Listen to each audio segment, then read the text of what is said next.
இனிய புத்தாண்டு வாழ்த்துக்கள். பாஸ்டர் என்ன சொல்லி கொடுத்தாருன்னா, நம் மத்தியிலே வந்திருக்கிற வேற ஒரு பாஸ்டர் ஆகிட்டார், வேற ஒரு சபை பாஸ்டராகவே ஆகிட்டார். நம் மத்தியில் வந்திருக்கிற போதகர்ன்ட்டார். நீங்களாம் மறக்கல, மறந்து விடாதீர்கள், மறந்து இருந்து. இதெல்லாம் வருது, வசனம் மட்டும் வராது. அது சொன்னவங்களே போயிட்டாங்க. ஆண்டவரும் இரட்சகரும் இயேசு கிறிஸ்துவின் நாமத்தினாலே உங்கள் ஒவ்வொருவருக்கும் கிறிஸ்து இயேசுவின் வாழ்த்துதலை தெரிவித்துக் கொள்கிறேன். ஹோசானா, ஹோசானா, ஹல்லேலூயா. அது மட்டும் வருது, ஹோசானா வர மாட்டேங்குது. ஹோசானா, ஹோசானாவும் ஹல்லேலூயாவும் கிட்டத்தட்ட ஒன்று தான், ஆனால் ஒன்று இல்லை. கிட்டத்தட்ட ஒன்று தான், ஆனால் ஒன்று இல்லை. இது என்னுடைய பிரசங்கமே கிடையாது. இருந்தாலும் இது என்ன காலம் போய் கொண்டு இருக்கிறது? Lent days. எத்தனை பேர் லென்ட்டை அனுசரிக்கிறீங்க? லென்ட் டேஸில் இருக்கிறோம். அதில் எனக்கும் அதில் என்ன சொல்கிறது, என்னுடைய தனிப்பட்ட முறையில் சொல்கிறேன், எனக்கு அந்த உடன்பாடு இல்லை. கர்த்தர் இந்த உலகத்திற்கு வந்தார், ஊழியம் செய்தார், நம்மளுடைய பாவங்களுக்காக என்ன பண்ணார்? மரித்தார், சிலுவையில் அறையுண்டப்பட்டார், 3ஆம் நாள் உயிரோடு எழுந்திருக்கிறார். நம் தேவன், நம் கர்த்தர் ஜீவித்து கொண்டிருக்கிறார். ஹல்லேலூயா. இந்த 40 நாள் கர்த்தருடைய பாடுகளை குறித்து நம்ம என்ன பண்ணணும்? தியானிக்கணும். ஐயோ ஏசு இறந்துட்டாரே, நான் பெருசாக அந்த டைமில் தான். இன்றைக்கி கூட நான் அப்படியே வந்துட்டு இன்றைக்கி ஒரு கதை சொல்லலான்னு நினச்சேன். ஆனால் காலையிலே வரும்போது ஷேவ் பண்ணிட்டு வந்தேன். நிறைய பேர் இந்த ஷேவ் பண்ணாமல், இவரை சொல்லலை, ஷேவ் பண்ணாமல் லென்டேஸில், அதனால் நான் ஷேவ் பண்ணலை. இந்த மாதிரி ஏதாவது ஒரு காரியம் நம்ம அந்த இடத்துல அந்த காரியத்தை சொல்லி நம்ம தப்பிச்சு போகிறோம், கடந்து போகிறோம். இந்த ஓசனா என்ற வார்த்தை உன்னதத்தில் கர்த்தரின் நாமத்தினாலே வருகிறவர் தக்கவர், உன்னதத்திலே ஓசனா. இந்த ஓசனா என்ற வார்த்தை உன்னதத்தில், அது praise be to God, praise the Lord. ஹல்லேலூயான்றது praise the Lord. Hallelujah, praise to God. Hallelujah. ஓசனாவும் பிரைஸ் காட் மாதிரி ஆயிடுச்சு. ஆனால் ஓசனான்ற அந்த வார்த்தை ஒரு ரட்சிக்கக்கூடியதான வார்த்தை. அந்த வார்த்தை எப்படிப்பட்டதுன்னா, ஆண்டவரே, அது ஒரு அழுகை, அது ஒரு கூக்குரல். ஆண்டவரே என்னை ரட்சியும், சேவ் மீ, ஓசன்னா. ஆண்டவரே என்னை ரட்சியும், சேவ் மீ. எடுத்து வாசியுங்கள். இது நம்மளுடைய பிரசங்கம் கிடையாது, இருந்தாலும் இந்த காரியங்கள் நான் உங்களுக்கு சொல்லணும்னு நினச்சேன். மத்தேயு 21ஆம் அதிகாரம் 9ஆம் வசனம். 21ஆம் அதிகாரம் 9ஆம் வசனம். இன்னொருத்தவங்க சங்கீதம் 118 25 டக்கு டக்கு. மத்தேயு 21ஆம் அதிகாரம். முன்னடப்பாரும் பின்னடப்பாரும் ஆகிய திரளான ஜனங்கள் தாவீதின் குமாரனுக்கு ஓசானா, கர்த்தரின் நாமத்தினாலே வருகிறவர் ஸ்தோத்தரிக்கப்பட்டவர், உன்னதத்திலே ஓசானா என்று சொல்லி ஆர்ப்பரித்தார்கள். இந்த காரியங்கள் எப்ப நடக்குதுன்னா, ஆண்டவராய் இயேசு கிறிஸ்து எருசலேமுக்குள்ளே வரும் பொழுது, இந்த காரியம் நம்ம நிறைய வாட்டி நம்ம பார்த்துருக்கோம். எருசலேமுக்குள்ளே வரும் பொழுது எல்லா ஜனங்கள் என்ன சொன்னாங்க? ஓசன்னா, ஓசன்னா என்று ஆர்ப்பரித்தார்கள்.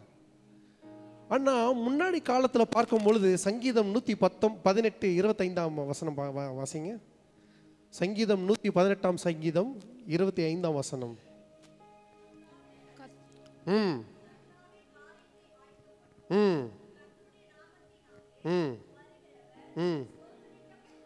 இங்கே யார் வரா? ஆனா இங்க என்ன சொல்லப்பட்டிருக்குதுன்னா, கர்த்தாவே ரட்சியும். இதுதான் அந்த ஓசனாவுடைய உண்மையான கருப்பொருள் வார்த்தை. இது இங்கிலீஷ்ல அழகா போட்டிருக்குது. Save us we pray, oh Lord, oh Lord we pray, give us success. இது வந்து ஒரு கூக்குரல், ஒரு அழுகை.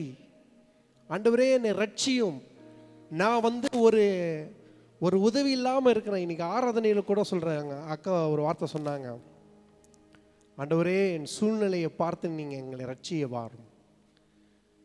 ஒரு பாட்டும் இந்த வசனமும் கனெக்ட் ஆச்சு. அப்போ ஆவியானவர் உணர்த்தி கொண்டே இருக்கிறார். இந்த வசனம், இந்த செய்தி ஏதோ கிடைச்சதோ வந்ததோ நாங்கள் எடுத்துகிட்டு வந்தோமோ அப்படிலாம் கிடையாது. இந்த செய்தியும் இந்த ஆராதனையில் கர்த்தர் அவருடைய காரியங்கள், அவருடைய பிரசனங்களை இடைப்பட்டு கொண்டே இருக்கும். ஹல்லேலூயா. இந்த வசனம் என்ன சொல்லுகிறது? ஆண்டவரே என்னை ரட்சியும்.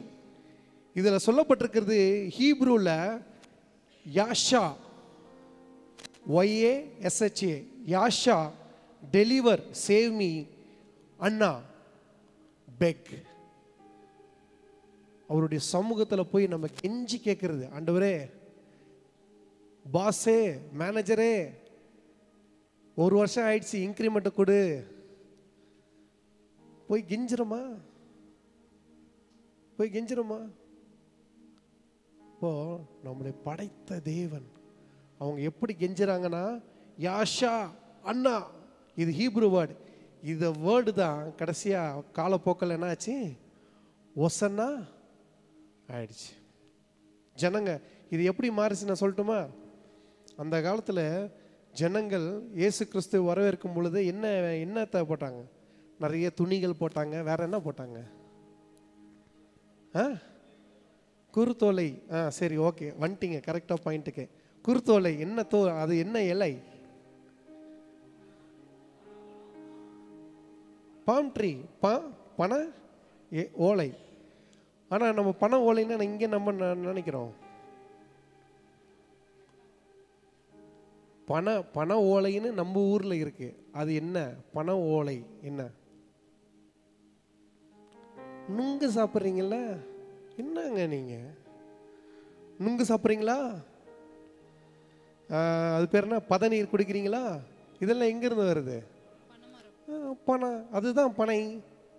ஆனால் இஸ்ரவேல் தேசத்தில் இருக்கிற பனையும் இந்த பனையும் ஒன்றும் இல்லை. அந்த ஊரில் பேரிச்ச பழம் இருக்குது பார்த்தீங்களா, அந்த மரத்தை தான் அவங்க பாம் ட்ரீன்னு சொல்லுவாங்க. புரியுதா? அந்த ஊரில் அதிகமாக விளையிற ஒரு ஃப்ரூட் எதுன்னா டேட்ஸ் தான், பேரிச்சை பழம் தான். இது ஏன் இங்கே சொல்ல வந்தேன்னா, ஏன் அந்த ஒசனாவை இப்படி மாறி போச்சுன்னா, அவங்க ஊரில் பனை ஓலையை போட்டாங்க, நம்ம ஊரில் அது ட்ரெண்டியாக மாற்றி என்ன ஓலையை கொண்டு வரோம்? தென்னை மரம் ஓலையை கொண்டு வரோம். எந்த இலை எங்கே வந்துச்சு பார்த்தீங்களா? இதுதான் காலப்போக்கில் ஓசனா வந்து ஆண்டவரே என்னை ரட்சியன்னு சொன்ன வார்த்தைகள் போக போக போக என்னாச்சு? பிரைஸ் பீ டு காட் அப்படின்னு மாறி போச்சு. உங்களுக்கு இன்னும் தெளிவாக சொல்லணும்னா எடுத்து வாசியுங்கள். மத்தேயு 21ஆம் அதிகாரம் 14, 15, 16. மத்தேயு 21ஆம் அதிகாரம் 14, 15, 16. அப்பொழுது குருடரும் சப்பானிகளும் தேவாலயத்திலே அவரிடத்தில் வந்தார்கள். அவர்களை சொஸ்தமாக்கினார். அவர் செய்த அதிசயங்களையும் தாவீதின் குமாரனுக்கு ஓசானா என்று அவர் செய்த அதிசயங்களையும் தாவீதின் குமாரனுக்கு ஓசானா என்று தேவாலயத்திலே ஆர்ப்பரிக்கிற பிள்ளைகளையும் பிரதான ஆசாரியரும் வேத பாரகரும் கண்டு கோபம் அடைந்து, அது போதும். அதுக்கப்புறமா தேவபாதர்களுக்கு கோபம் அடைகிறாங்க. இது எப்படி தாவீதின் குமாரன் எப்படி சொல்லலாம்? அது ஒரு பெரிய கதை. ஆனா அந்த குருடர்கள் வந்து என்ன சொல்லி கேட்டாங்க? தாவீதின் குமாரனே ஓசானா, ஓசானா. இதையும் உன்னை கனெக்ட் பண்ணுனா மத்தேயு 15ஆம் அதிகாரம் 22ஆம் வசனம். 15, 22. அப்பொழுது அந்த திசைகளில் குடியிருக்கிற கானானிய ஸ்திரீ ஒருத்தி அவரிடத்தில் வந்து, ஆண்டவரே, தாவீதின் குமாரனே, எனக்கு இரங்கும் என்று. போதும். அப்போ இந்த ஒவ்வொரு காரியங்களையும் அவங்க பார்க்கும்போது என்னன்னா, அவங்களுக்கு ஒரு தேவை இருந்தது. இங்கே கண்ணு தெரியாதவர் என்ன பண்றாரு? பார்வையற்றவர்கள் வந்து என்ன சொல்றாரு? தாவீதின் குமாரனே உமக்கு ஓசன்னா. இங்க இந்த ஸ்திரீ வந்து என்ன சொல்றாப்ல? அதே மாதிரி தான் ஒரு ஒரு குருடர் வந்து உட்காந்துருக்கும் போது, தாவீதின் குமாரனே எனக்கு இறங்கும். இப்ப புரியுதா? இந்த தாவீதின் குமாரனே ஓசனா என்றால் நம்ம எடுக்கிற கூக்குரல், God save me, help me O Lord. வசனத்தை என்ன நடந்தது ஏது நடந்ததுன்னு அப்படியே பார்த்து கடந்து போனோம்னா கர்த்தருடைய வார்த்தை நம்மளுடைய வாழ்க்கைக்கு பிரயோஜனமாக இருக்காது. அந்த வார்த்தை நம்மளுடைய வாழ்க்கையில் பிரயோஜனமாக இருக்கணும்னா அந்த வார்த்தை ஏன் சொல்லப்பட்டது, எதுக்காக சொல்லப்பட்டது, எதனால் சொல்லப்பட்டது, இதெல்லாம் நம்ம பார்க்கணும். இது எதுக்கு எடுத்து வந்து இங்கே சொல்கிறோன்னா, நான் பெற்ற ஆசீர்வாதம் நீங்களும் பெறணும். ஹல்லேலூயா, ஹல்லேலூயா. இன்னைக்கு சொல்லுவோமா, தாவீதின் குமாரனே ஓசனா. இது நம்மளுக்கு டெய்லியும் தேவை. இன்னைக்கு நம்ம படுக்கிறோம், நாளைக்கு எழுந்துக்கிறோமா இல்லையான்னு யாருமே நாளைக்கு நான் எழுந்துப்பேன்னு சொல்ல முடியும். நிச்சயமில்லாத வாழ்க்கை, உத்தரவாதம் இல்லாத வாழ்க்கை. அந்த வாழ்க்கையில நம்ம வாழ்ந்து கொண்டு இருக்கும்போது ஒவ்வொரு நாளும் ஆண்டவரே என்னை ரட்சியுங்க, லார்ட் சேவ் மீ. கர்த்தருடைய ரட்சிப்பு நம்மளுக்கு வந்தது, கர்த்தருடைய அன்பை நம்ம பெற்றுக்கொண்டோம், அவர் கொடுக்கிற ஆசீர்வாதங்களை பெற்றுக்கொண்டு இருக்கிறோம். இருந்தாலும் அனுதினமும் ஆண்டவரே என்னை ரட்சியுங்க. நான் என் பார்வையினால நான் பாவம் செஞ்சிட்டேன், என்னுடைய வார்த்தையினால பாவம் செஞ்சிட்டேன், என்னுடைய செய்கையினாலே நான் பாவம் செஞ்சிட்டேன்.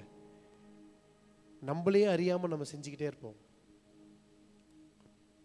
கணவன் மனைவியிடம், மனைவி கணவனிடம், பெற்றோர் பிள்ளைகளிடம், உற்றார் உறவினர்கள் எல்லாரிடமும் ஏதாவது ஒரு விதத்துல டெய்லியும் நம்ம என்ன பண்றோம், கர்த்தருடைய பார்வைக்கு பிடிக்காத காரியங்கள், பாவங்கள் செய்து கொண்டே தான் இருக்கிறோம்.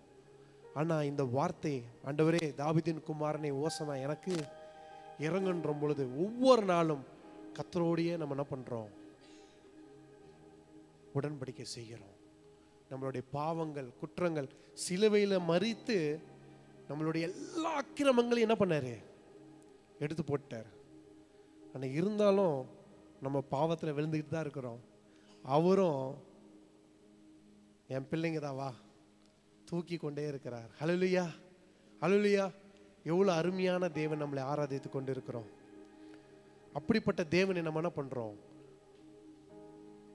அவருடைய இருதயத்தை சந்தோஷமாக வைத்திருக்கிறோமா, இல்லைன்னா அவருடைய இருதயத்தை நம்ம துக்கப்படுத்தி கொண்டிருக்கிறோமா?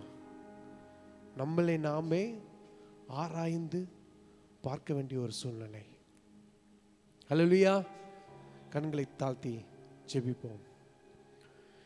எங்களை அதிகமாய் நேசிக்கும் எங்கள் அன்பின் பரலோக தகப்பனே, இந்த ஆசீர்வதிக்கப்பட்ட இந்த ஓய்வு நாள் தினத்திலே உம்மை ஆராதிக்க,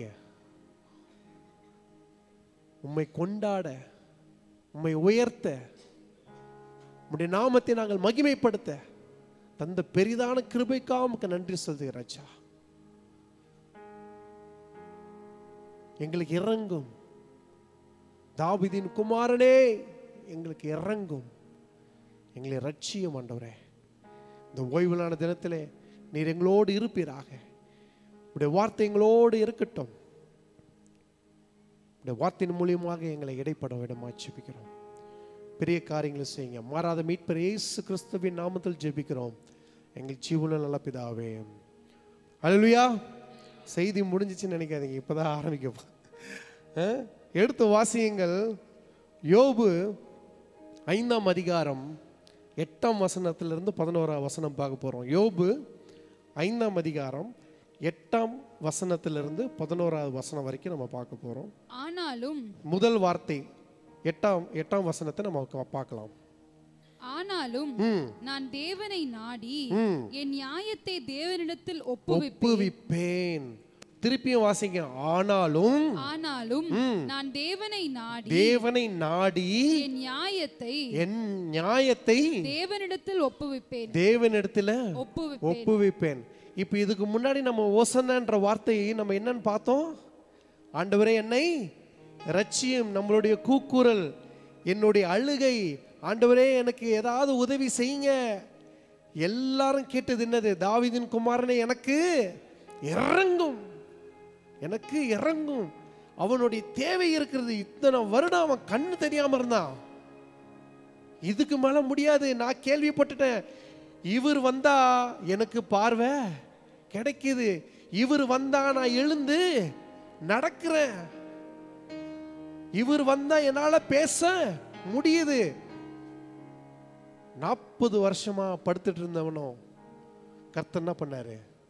இதெல்லாம் வேணாம், உன் படுக்கையை விட்டு எழுந்து கொண்டு வா. அப்போ இப்படிலாம் இருக்கும் பொழுது அவன் தெரிஞ்சுக்கிட்டான், இயேசு கிறிஸ்து இங்க வரான்னா அவன் சக்தி எவ்வளவு இருக்குதோ அவ்வளோத்தையும் அவன் போட்டு என்ன பண்றான்? கர்த்தர் தாவீதின் குமாரனே எனக்கு இறங்கும். என்ன அவனுடைய அழுகை கர்த்தருடைய செவிக்கு சென்றது, கர்த்தருடைய பார்வைக்கு சென்றது. அவன் முழுமையாக ரட்சிக்கப்பட்டான், சுகமாக்கப்பட்டான். அதே அழுகை தான் இங்க யோபு சொல்றாப்ல. திருப்பி வாசிக்கமா. ஆனாலும் நான் தேவனை நாடி என் நியாயத்தை தேவனிடத்தில் ஒப்புவிப்பேன். பிள்ளைங்க மேல தப்பே இல்லைன்னா, பேரண்ட்ஸை எதிர்த்து கேள்வி கேட்டாலும் என் பக்கம் நியாயம் இருக்கு, அதனால நீங்க அதுக்கெல்லாம் நான் வந்து பயப்பட மாட்டேன். ஏன்னா அந்த பிள்ளைங்க கான்ஃபிடென்ட்டா இருக்காங்க, என் பக்கம் நியாயம் இருக்குன்னு. மற்ற நேரத்தில் அவங்க தப்பு செஞ்சிட்டாங்கன்னா அவங்க பார்வை பார்த்தாலே அவங்க அப்படியே அதிர்ந்து போயிடுவாங்க. ஆனா அவங்க மேல தப்பே இல்லைன்னா, எங்க வீட்டில் நான் சும்மா தான் போய் கேட்பேன், ஏய் இன்னைக்கு டிவி ஆன் பண்ணல, தப்பு பண்ணியிருந்தா 2 பேரும் மாற்றி மாற்றி அவங்க மூஞ்ச பார்த்து பாருங்க. நீ வளர போறியா, நான் வளர போறேன் நான்.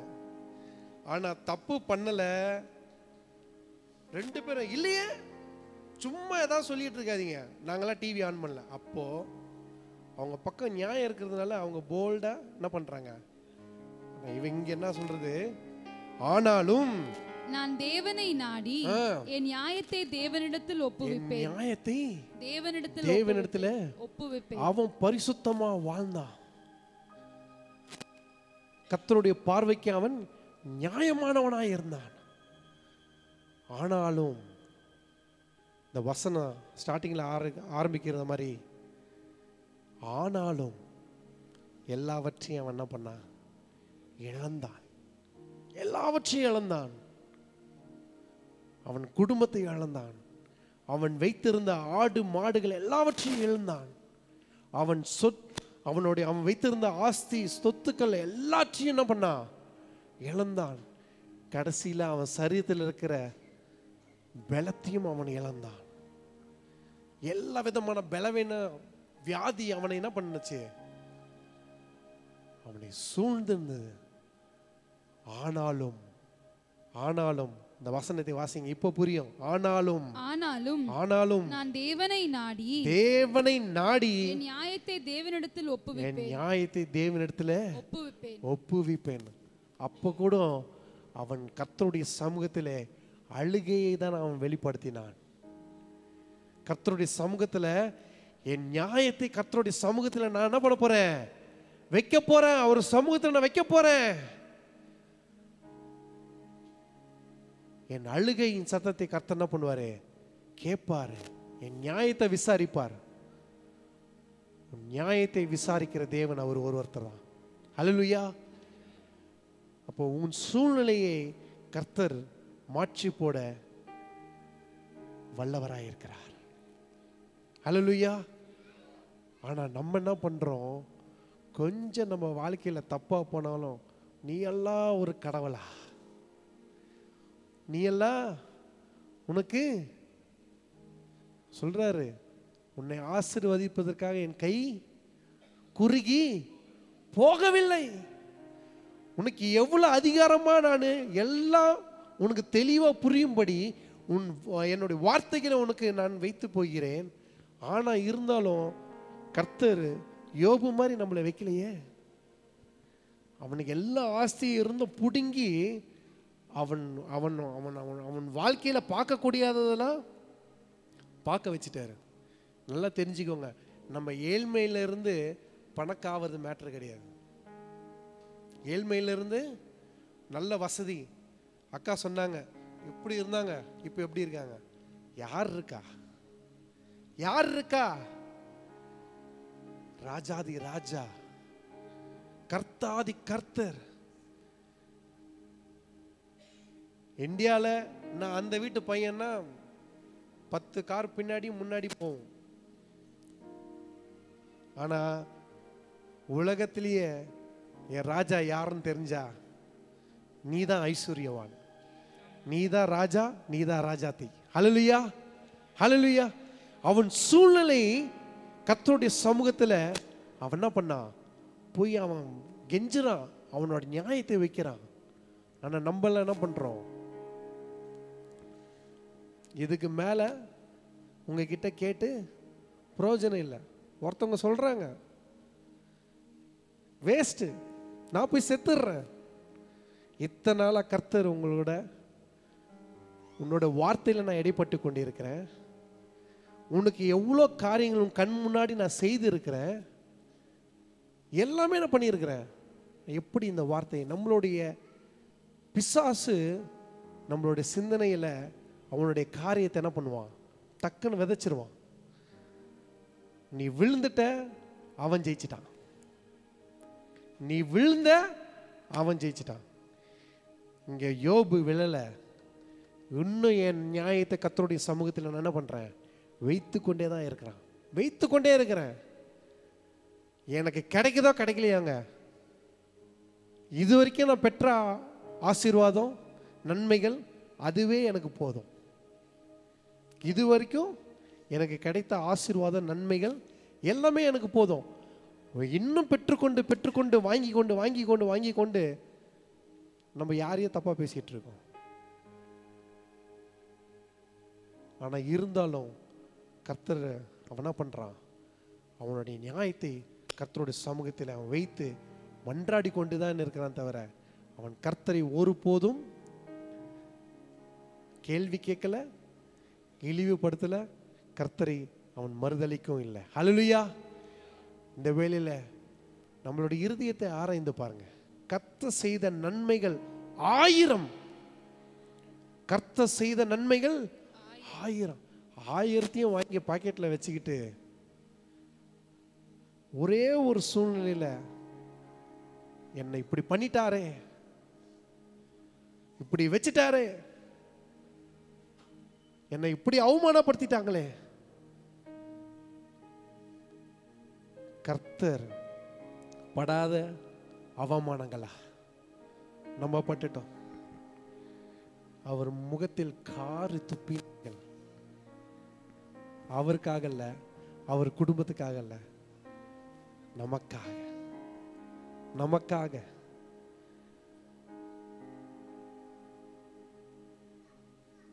பேரண்ட்ஸே நம்ம மூஞ்சில துப்பிட்டா நம்மளுக்கு அவ்வளோ கோவம். யார் யாரோ போறவங்க வரவனுங்களா அவர் முகத்துல காரி தூப்பிட்டு போனாங்க. இதெல்லாம் நீங்க உங்களுடைய வாழ்க்கையில உங்களை அந்த ஸ்தானத்துல நீங்க வைத்து பாருங்கள், அந்த அவமானம் எப்படி இருக்கும்னு தெரியும்.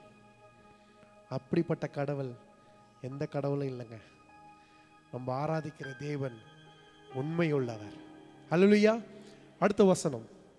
ஆராய்ந்து முடியாத பெரிய காரியங்களையும் எண்ணி முடியாத அதிசயங்களையும் அவர் செய்கிறார். ஆராய முடியாத பெரிய காரியங்களையும் எண்ணி முடியாத அதிசயங்களையும் அவர் செய்கிறார். ஹல்லேலூயா, ஹல்லேலூயா.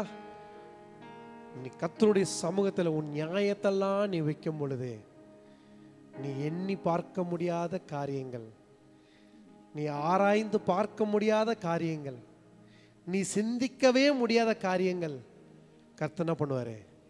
செய்து முடிப்பார். நீ கேட்கறது கையளவு, ஆனா கர்த்தர் என்ன பண்றாரு? அப்படியே அள்ளிக்கோ, கையில இப்படி எடுக்காத, அள்ளிக்கோ. அந்த மாதிரி ஆசீர்வாதத்தை என்ன பண்ணுவாரு? கர்த்தர் கொடுப்பார். ஏன்னா நம்மளுடைய சிந்தனைக்கு அப்பாற்பட்டவருங்க,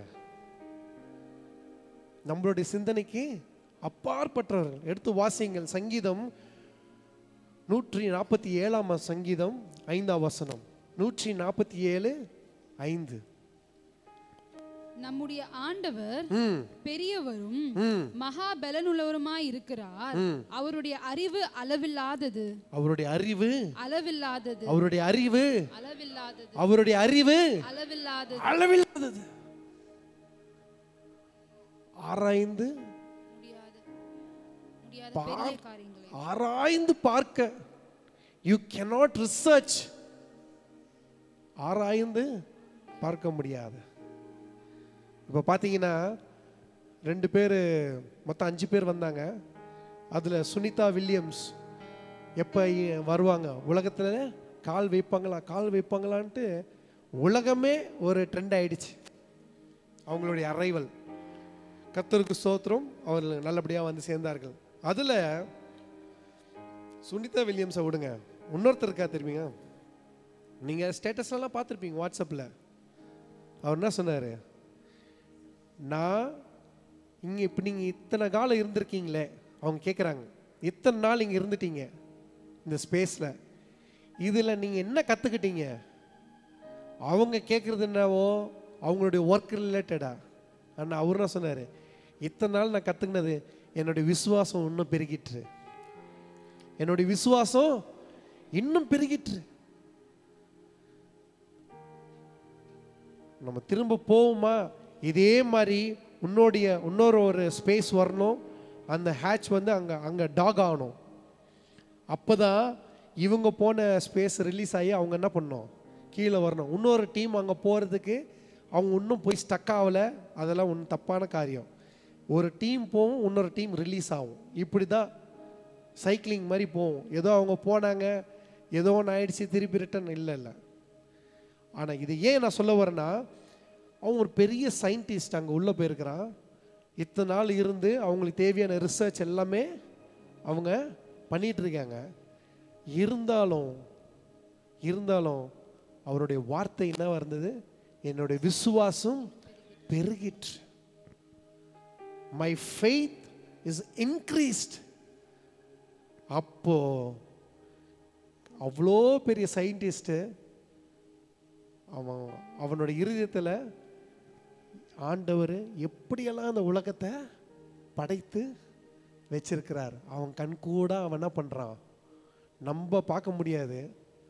அவன் அங்கே ஸ்பேஸில் போயிட்டு நிறைய காரியங்கள் பார்க்கும் பொழுது கர்த்தர் செய்த அதிசயங்களை அவனால் காண முடிகிறது.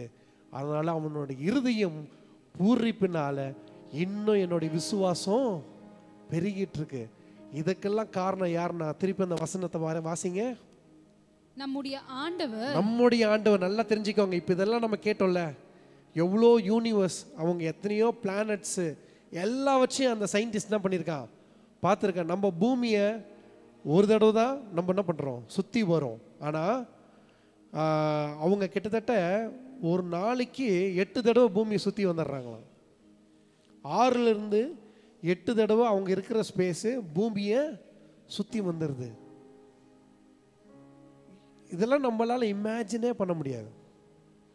இப்போ டெக்னாலஜி வளர்ந்துருச்சு, கம்ப்யூட்டர் இருக்குது, நம்மளை ஈஸியாக ஆக்சஸ் பண்ணுறோம், எல்லாவற்றையும் தெரிந்துக்கிறோம். ஆனால் ஆண்டவர் இந்த உலகத்தை படைக்கும் பொழுது எப்படியெல்லாம் படைச்சி வச்சிருக்காரு பார்த்தீங்களா? அதெல்லாம் நம்ம ஞானத்துக்கு எட்டவே எட்டாது. அதுதான் போட்டிருக்குது, நம்மளுடைய ஆண்டவர் பெரியவரும் மகா பலனுள்ளவருமாய் இருக்கிறார். அவருடைய அறிவு அளவில்லாதது. அவர் செய்கிற காரியங்கள், அவர் செய்து வைத்த காரியங்கள் எதுவுமே நம்மளுடைய அறிவுக்கு வரவே வராது. ஏன்னா அவருடைய அறிவு வேற லெவல். ரோமர் 11ஆம் அதிகாரம் 33 36 வாசிங்க. ரோமர் 11ஆம் அதிகாரம் 33 36.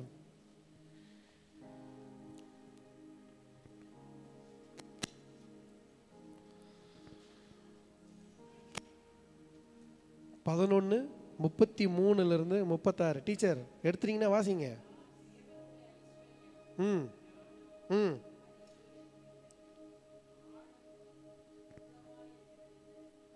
ஆ தேவனுடைய ஐஸ்வர்யம், ஞானம், அறிவு என்பவைகளின் ஆழம் எவ்வளவா இருக்கிறது, எவ்வளவா இருக்கிறது என்று அவருடைய நியாய தீர்ப்புகள் அளவிடப்படாதவைகள், அவருடைய வழிகள் ஆராயப்படாதவைகள்.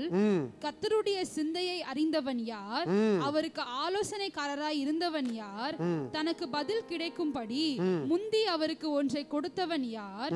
சகலமும் அவராலும் அவர் மூலமாயும் அவருக்காகவும் இருக்கிறது, அவருக்கே என்றென்றைக்கும் மகிமை உண்டாவதாக. ஆமென். ஆமென்.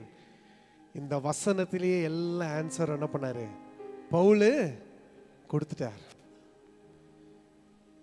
எல்லாத்துக்கும் யார் யார் யார் எதுவுமே நம்மளால ஆராய முடியாது, நம்மளால அளவிட முடியாது, எதுவுமே பண்ண முடியாது. ஏன்னா அப்படிப்பட்ட தேவன் இந்த வசனத்தின் மூலியமாக அநேக காரியங்களை கர்த்தர் நம்மளுக்கு என்ன பண்ணியிருக்கிறாரு. அவருடைய ஞானம் அவ்வளோ. ஏன்னா அவருடைய ஸ்தானம் அப்படி. ஹல்லேலூயா. அவருடைய ஸ்தானம் அப்படி. நம்மளாம் யோசிக்க முடியாத காரியங்களை செய்திருக்காரு. திருப்பி அந்த வசனம் வாசிங்க, 9ஆம் வசனம். ஆராய்ந்து முடியாத பெரிய காரியங்களையும் எண்ணி முடியாத அதிசயங்களையும் அவர் செய்கிறார். ஹல்லேலூயா, ஹல்லேலூயா. உங்க வாழ்க்கையில உங்களுக்கு தெரிஞ்சதான் நீங்க எதிர்பார்த்து கொண்டிருக்கிறீங்க. உங்கள் வாழ்க்கையில் ஒரு எதிர்பார்ப்புன்னா உங்களுக்கு தெரிஞ்ச காரியங்கள் தான். அது வீடோ, காரோ, பொருளோ, பணமோ, பதவியோ எல்லாமே தெரிஞ்சது. இன்னும் தெரியாத காரியங்கள் கர்த்தர் உங்கள் கண்ணுக்கு காட்ட போகிறார். ஹல்லேலூயா, ஹல்லேலூயா. தெரிஞ்சது உங்களுக்கு வேணும்னு கேட்க போகிறீங்களா? ஆண்டவரே, இது வரைக்கும் எனக்கு தெரியாத ஆசீர்வாதத்தையும் என் கண் முன்னு கொண்டு வர போறார், கர்த்தர் செய்ய போகிறார். அந்த காரியத்திற்காக கர்த்தருடைய சமூகத்தில் வெயிட் பண்ணுங்க. தெரிஞ்ச அண்ணன் டேர்ம்ஸ்ல போலாம். ஆல்ரெடி ருசிச்ச சாப்பாடு திருப்பி ருசிக்கும் போது உங்களால் முன்னாடி சாப்பிட்ட பிரியாணியும் திருப்பி ஒன்று சாப்பிடும் போது இதுதான் பெட்டரா இருக்குன்னு உங்களுக்கு சொல்ல முடியும். ஆனால் இது வரைக்கும் டேஸ்டே பண்ணாத ஃபுட்டு உங்களுக்கு கிடைக்கும் போது அது ருசியாக இருந்தா ஒன்று போய் சாப்பிட்டோம்பா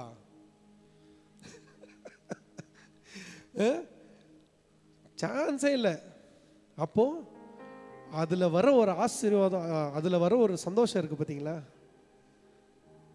இந்த நான் சாப்பிட்டதே இல்லை, ஆனால் எனக்கு ரொம்ப சந்தோஷமாக இருந்தது. இந்த இடத்துக்கு வந்ததுனால எனக்கு இது கிடச்சிது, எல்லாம் எனக்கு தெரியாமே போயிருக்கும்பா. கரெக்டாக இல்லையா? அப்போது உங்களுக்கு தெரிஞ்ச ஆசீர்வாதம் வேணும்னு கர்த்தருடைய சமூகத்தில் இருக்க போகிறீங்களா? திட்டாமல் அவர்கிட்ட என்ன கேட்கணும்? வேண்டி, ஆண்டவரே இது செய்யுங்க, என்னுடைய நியாயத்தை உங்களுடைய சமூகத்தின் முன்னாடி நான் வைக்கிறேன். அப்போ நீங்கள் நினைக்காத காரியங்களையும் இது வரைக்கும் நீங்கள் பார்க்காத ஆசீர்வாதத்தையும் கர்த்தர் உங்களோட கண்களுக்கு கொண்டு வருவார். உங்கள் வாழ்க்கையில் அதை செய்து முடிப்பார். ஹல்லேலூயா, ஹல்லேலூயா. அடுத்த வசனம். தாழ்ந்தவர்களை உயரத்தில் வைத்து துக்கிக்கிறவர்களை ரட்சித்து உயர்த்துகிறார். தாழ்ந்தவர்களை உயரத்தில் வைத்து துக்கிக்கிறவர்களை ரட்சித்து உயர்த்துகிறார். ஆமென். அவன் இன்னமும் கர்த்தரோட சமூகத்தில் தன்னை என்ன பண்ணா? தாழ்த்தி கொண்டு இருக்கிறான். ஆண்டவராய் இயேசு கிறிஸ்துவும் தன்னைத்தானே தாழ்த்தி வெறுமையாக்கி அடிமையின் ரூபம் எடுத்து என்ன பண்ணாரு? என்ன, நான் வசனம் தான் சொல்றேங்க. தன்னைத்தானே தாழ்த்தி வெறுமையாக்கி அடிமையின் ரூபம் எடுத்து வந்தார். ஒரு ராஜா, இப்போதான் நம்ம சொன்ன ராஜா, ஆனா அந்த ஸ்தானத்தை விட்டு ஒரு அடிமை போல இந்த இடத்துக்கு வந்தார்னா நம்ம ஜாலியாக உட்காந்துருக்கோம். பார்த்தீங்களா? எத்தனை மணிக்கு சர்வீஸு? எத்தனையோ வாட்டி சொல்லிட்டேன் நான். எத்தனை மணிக்கு நம்மளுக்கு சர்வீஸு? 7:30. ஆனால் எத்தனை மணிக்கு நம்ம வரோம்?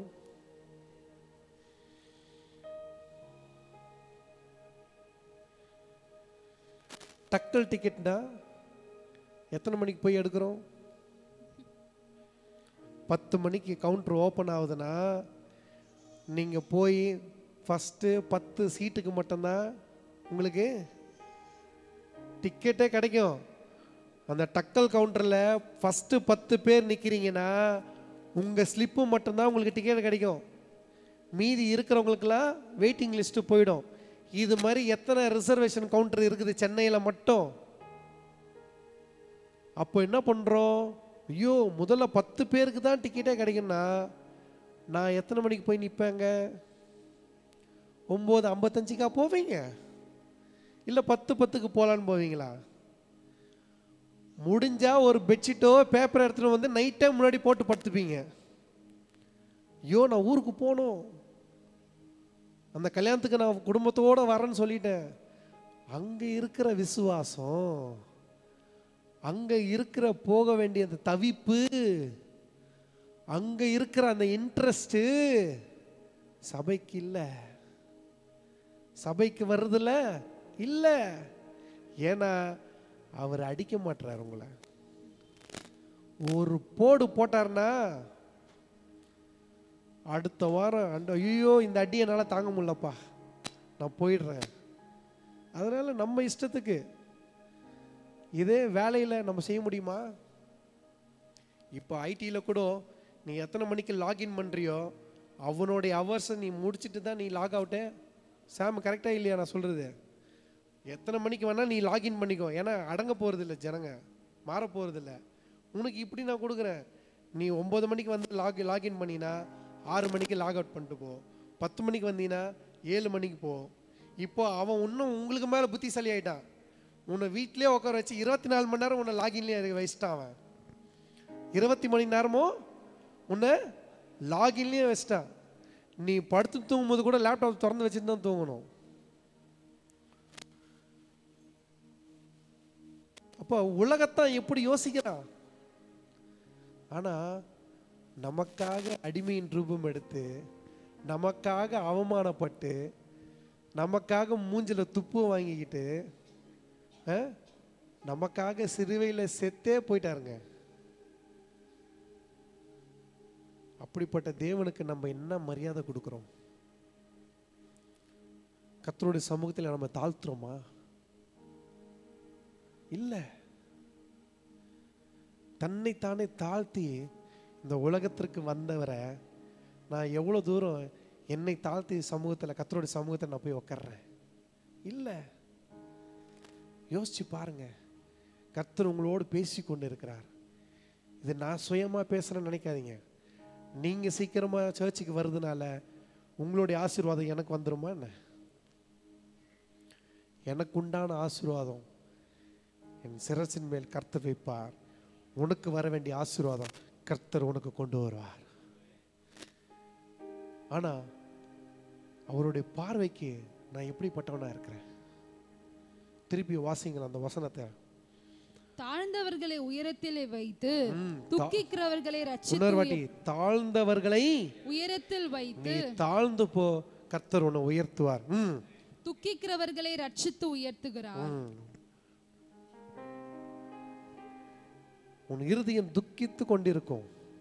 ஆண்டவரே, என்னோட நியாயத்தை நீங்க விசாரிங்க, என்னோட நியாயத்தை உங்களுடைய சமூகத்தை நான் வைக்கிறேன். என் இருதயம் துக்கித்து இருக்குது. உங்க சூழ்நிலை உங்களுக்கு தான் தெரியும். கர்த்தருடைய சமூகத்தில் நீங்க எப்படி அழுகிறீங்க, உங்களுடைய இருதயம் எவ்வளவு துக்கமா இருக்கிறது. ஆண்டவரே, இந்த காரியம் வாழ்க்கையில ஏன் நடக்கல நடக்கல நடக்கல கேள்வி இருந்து கொண்டே இருக்கும். ஆனா இன்னும் கர்த்தருடைய சமூகத்தில் நம்ம தாழ்ந்து அவருடைய சமூகத்தில் இன்னும் பொறுமையா இருந்தோம்னா,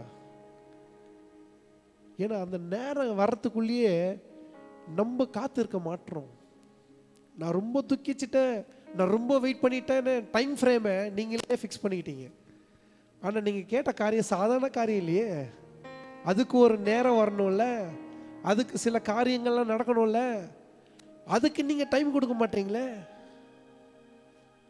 அதுக்கு நீங்கள் டைம் கொடுக்க மாட்டீங்க. 10 மாதம் ஒரு குழந்தை தாயின் கருவில் இருந்து அது வெளியே வந்தாதான் அது முழுமையான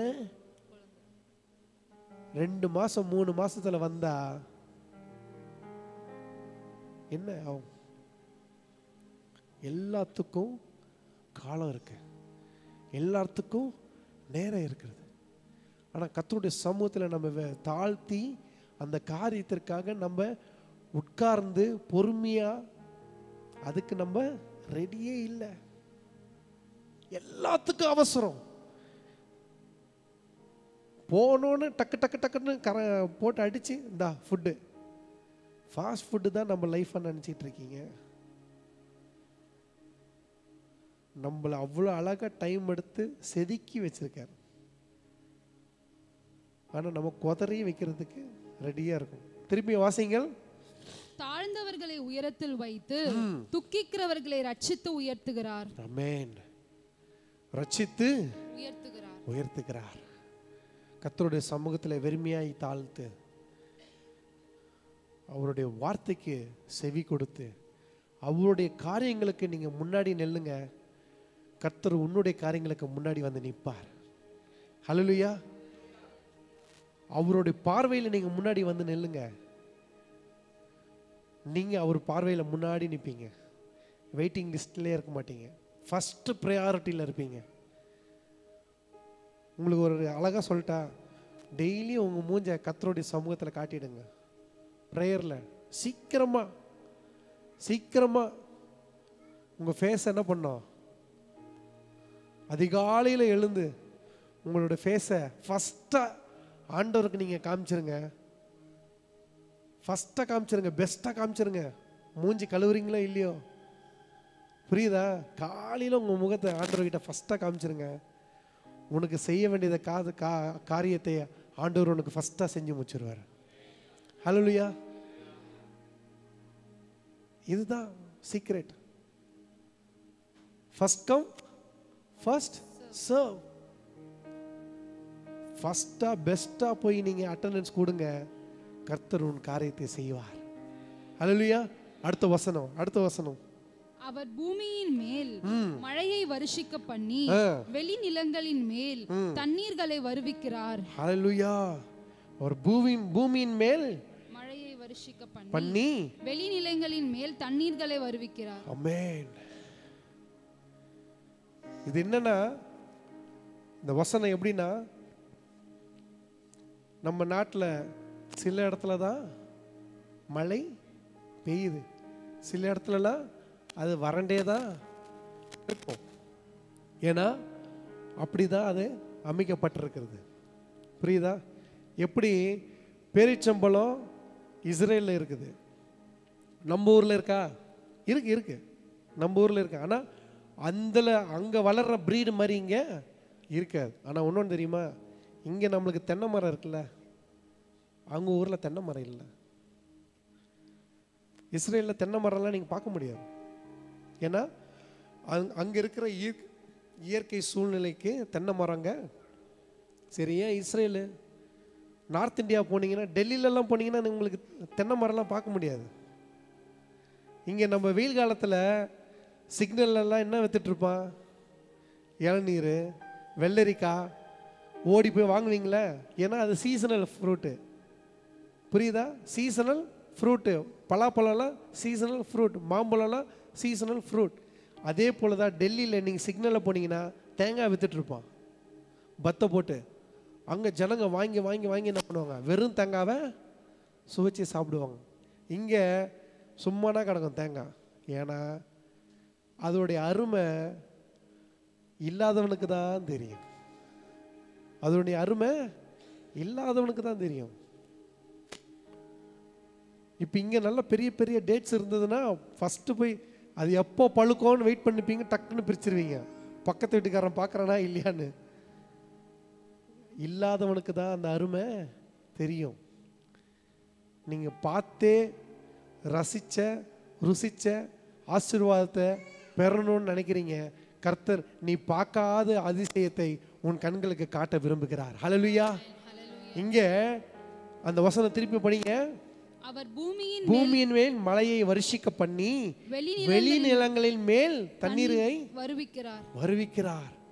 என்ன சொல்லப்படுதுன்னா, உன்னுடைய நிலம் வறண்டு கிடக்குது, இங்க மழையை வர்ஷிக்க பண்றாரு, மழை வருது, அவனுக்கும் தண்ணி கிடைக்குது.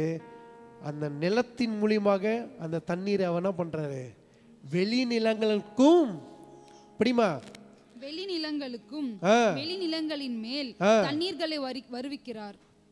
வெளிநிலங்களின் மேல் தண்ணீரை வரவிக்கிறார். புரியுதா? நமக்கு வர வேண்டிய ஆசீர்வாதமும் வரும். உன்னால உன் சார்ந்தவர்கள், இங்க கவனிங்க, நல்லா கவனிங்க, உன்னால குடும்பத்தின் தலைவர்கள் நல்லா ஞாபகம் வச்சுக்கோங்க. ஒவ்வொரு குடும்பத்தின் தலைவர்கள், பேருக்காக நான் குடும்பத்தின் தலைவர் அல்ல, உங்க குடும்பத்திற்கு நீங்க தலைவராக இருக்கிறீங்கன்னா கர்த்தருடைய சமூகத்தில் உன் தலையை நிமிர்த்தி வைங்க. உங்களுக்கு வர வேண்டிய ஆசீர்வாதத்தின் மூலியமாக உன் சந்ததிக்கும் ஆண்டவர் என்ன பண்ணுவாரு, அதை கடத்தி கொண்டு போய் சேர்ப்பார். ஹல்லேலூயா. திருப்பி வாசிங்க, அப்பதான் உங்களுக்கு புரியும். ஃபர்ஸ்ட்ல இருந்து வாசிங்க. அவர் பூமியின் மேல் மழையை வருஷிக்க பண்ணி, பூமியின் மேல் மழையை வருஷிக்க பண்ணி, குடும்ப தலைவர்கள் நல்லா கவனிங்க, பூமியின் மேல் மழையை வருஷிக்க பண்ணி வெளிநிலங்களின் மேல் தண்ணீர்களை வருவிக்கிறார். ஹல்லேலூயா.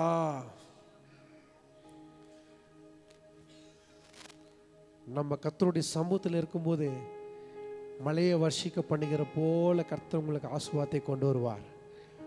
நீங்க பெற்றது மட்டும் இல்லாம உங்களை சார்ந்திருக்கிற குடும்பங்கள், ஊற்றார் உறவினர்களுக்கும் அந்த தண்ணீர் என்ன பண்ணும், அந்த ஆசீர்வாதம் கடந்து செல்லும். ஹல்லேலூயா, ஹல்லேலூயா.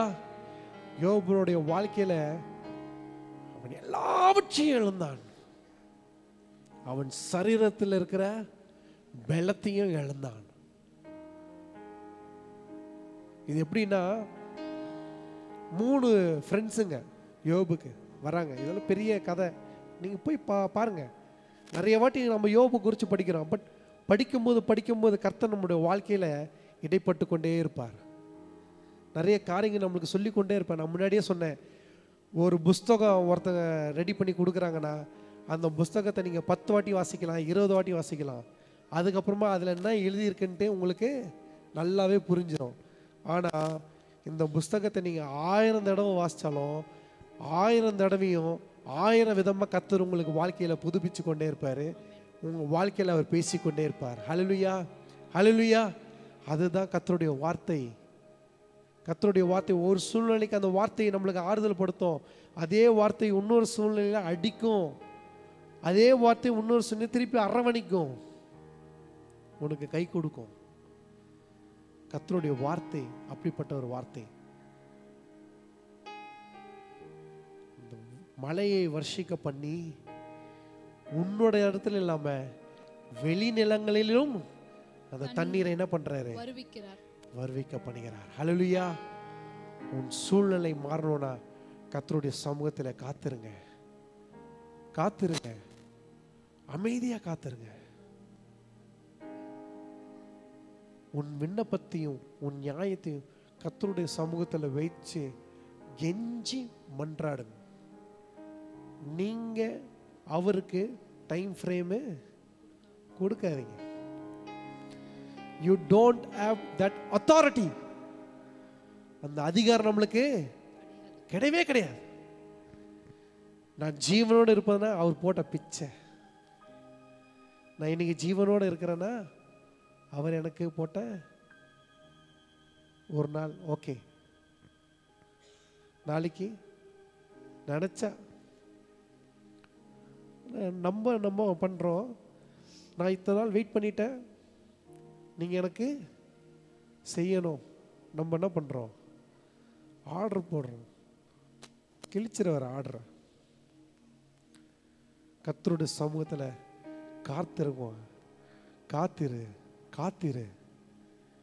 அப்பொழுது பலனடைந்து கழுகுகளை போல சட்டைகளை விரித்து உயரே பரப்பாய். ஹல்லேலூயா, ஹல்லேலூயா. யோபு தன்னுடைய வாழ்க்கையில் அந்த 3 ஃப்ரெண்ட்ஸுங்க வந்து பார்க்குறாங்க. அவங்க பார்த்துட்டு அவங்களோட இறுதி எல்லாம் நொறுங்கிடுச்சு. யோபுடைய சூழ்நிலையில் பிச்சைக்காரனோட கேவலமா பைத்தியக்காரன் மாதிரி சாம்பல் எல்லாம் பூசிக்கணும், உடம்பெல்லாம் அவனுக்கு வியாதி. எப்படி பார்த்த ஐஸ்வர்யவான யோப அவன் 3 ஃப்ரெண்ட்ஸுங்களை பார்த்துட்டு அவங்களால பேச முடியலையா, அப்படியே பக்கத்தில் வந்து உக்காந்துட்டாங்களாம். அதை பார்த்து பார்த்து அப்புறமா தான் அவன் புலம்புறான். கர்த்தருடைய சமூகத்தை அவன் நியாயத்தை வைக்கிறான். ஆனா ஒருபோதும் கர்த்தரை அவன் என்ன பண்ணல, தூஷிக்கல. கர்த்தரை அவன் என்ன சொல்ல, பழி சொல்லவே இல்லை. நம்மளுடைய வாழ்க்கையில நம்ம ஒன்றும் யோபு மாதிரிலாம் இல்லை, ஆபிரகாம் மாதிரி விசுவாசத்துல இல்லை. நம்ம வாழ்க்கை எப்படி இருக்குன்னு நம்மளுக்கு மட்டும்தான் தெரியும். கர்த்தருடைய சமூகத்தில் நம்ம வெறுமையாய் தாழ்த்தி அவர் பாதத்தில் அமர்ந்து, ஆண்டவரே நீங்க இதை செய்யுங்க செய்யுங்க செய்யுங்க, ஆர்டர் இல்லை, கெஞ்சி, நல்லா தெரிஞ்சுக்கோங்க, கெஞ்சி என் நியாயத்தை விசாரிங்க ஆண்டவரே, இதை நீங்க செய்யுங்க. உங்களுக்கு அதிகாரம் கொடுத்துருக்கிற ஆண்டவர், அதிகாரம் கொடுத்துருக்காரு. என்ன அதிகாரம்? அவரை கேட்கறதுக்குல, பிசாசுகளை ஓட்ட, கர்த்தருடைய வார்த்தையை சுவிசேஷத்தை அங்கங்கும் போய் பிரசங்கிக்க கர்த்தர் உங்களுக்கு அதிகாரத்தை கொடுத்துருக்கிறாரு. அவர் திருப்பி கேள்வி கேட்கறதுக்கு இல்லை. அதே மாதிரி நம்மளோட சொந்த பிள்ளைகளா அவர் வச்சிருக்கிற தாயும் தகப்பனை போல அந்த அதிகாரத்தை கொடுத்திருக்கிறார். தகப்பனே, நல்ல தகப்பனே கூப்பிடுற அதிகாரத்தை கொடுத்திருக்கிறார். அல்லேலூயா. கேள்வி கேட்கிற அதிகாரம் நமக்கு இல்லை. காத்திருங்க, கர்த்தருடைய சமூகத்தில் காத்திரு. கர்த்தர் உன் விண்ணப்பத்தை செய்து முடிப்பார். ஹல்லேலூயா, ஹல்லேலூயா, ஹல்லேலூயா. யோபு போல நம்மளுடைய இருதயத்தை அவருக்கு நேராக உயர்த்துவோம். ஆண்டவரே, என்னுடைய நியாயத்தை விசாரிங்க, என்னுடைய நியாயத்தை விசாரிங்க. இன்னும் எத்தனை நாள் இருக்கணும் ஆண்டவரே? அவருடைய சமூகத்தில் கேளுங்க. கர்த்தர், நீ பார்த்த ஆசீர்வாதத்திற்காக நீ இன்னும் காத்து கொண்டிருக்கிறாய். நீ பார்க்காத ஆசீர்வாதத்தை கர்த்தர் உனக்கு கண்களை காட்ட போகிறார். ஹல்லேலூயா, ஹல்லேலூயா. நான் பார்த்த ஆசீர்வாதத்தை நான் பெற்றுக்கொள்ளணும்னு நீங்க இருந்தீங்கன்னா நீங்க ஃபாஸ்டா இருங்க. ஆண்டவரே, நான் பார்க்காத ஆசீர்வாதத்தை நீங்க எனக்கு தரப்போறீங்களா? அதுக்காக நான் உன்னை காத்திருக்கிறேன். அந்த ஆசீர்வாதத்தை கர்த்தர் இன்றைக்கே செய்வார்.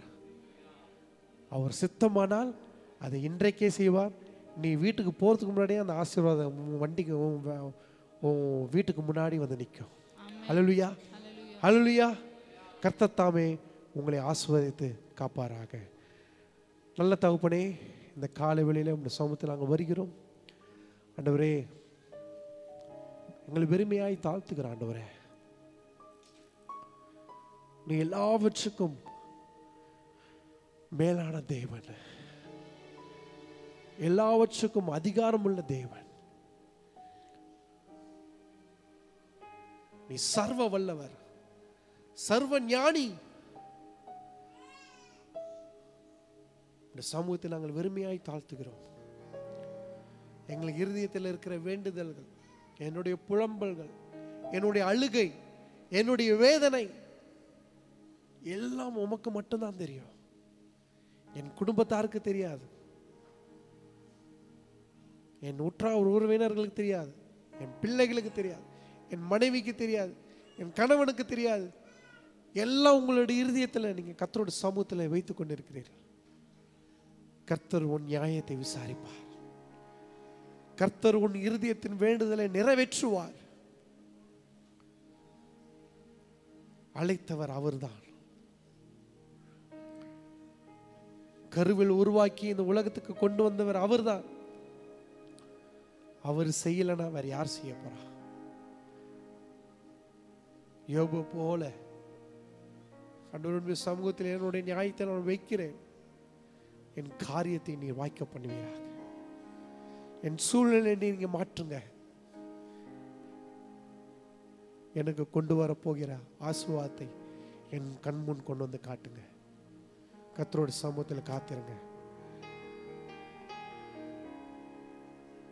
கர்த்தர் உன் வீட்டின் அருகே இருக்கிறார்.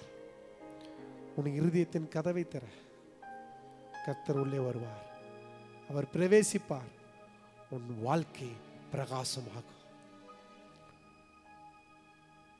ஆண்டவரே, ஒரு விஷயம் ஆகி இந்த வசனத்தின் மூலியமாக எங்களை ஆசீர்வதித்ததற்காக நன்றி சொல்கிறோம். பெரிய காரியங்களை செய்யுங்க. மாறாத மீட்பர் இயேசு கிறிஸ்துவின் நாமத்தில் ஜெபிக்கிறோம் எங்கள் ஜீவனில் நல்ல பிதாவே. ஆமேன், ஆமேன், ஆமேன். ஹல்லேலூயா, ஹல்லேலூயா.